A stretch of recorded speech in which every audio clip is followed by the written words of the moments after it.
Hi. 1 week ఒకసారి రోజా Saroja dance చేస్తారు. అల్లుళ్ళు కానీ కూతుర్లు కానీ కోడళ్ళు కానీ బ్యాడ్ కామెంట్స్ పెట్టకూడదు అని చిన్న రిక్వెస్ట్ నాది. ఎందుకంటే ఎప్పుడు అరవడమే కాదు కదా కోడల మీద, కాబట్టి అప్పుడప్పుడు మీకు ఎంటర్టైన్మెంట్గా ఉంటుందని ఇలా డ్యాన్స్ చేస్తాము ఓల్డ్ సాంగ్స్కి. మీరు మాత్రం బ్యాడ్ కామెంట్స్ పెట్టద్దండి, మీకు కూడా ఎంటర్టైన్మెంట్ ఉంటుంది. కాబట్టి ఈ వయసులో మీకు అవసరమా అమ్మ అదండి, నా దాంట్లో నా ఆనందం ఉంది. చాలామంది చేస్తున్నారు కదా, కాబట్టి నా కోసం నేను చేసుకుంటున్నాను, మీరు చూసి ఎంజాయ్ చేయండి.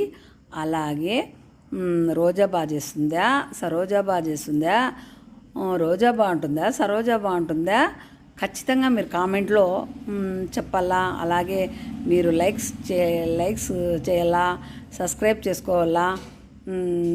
ఇంకా ఏం చెప్పేది రాదు నాకు.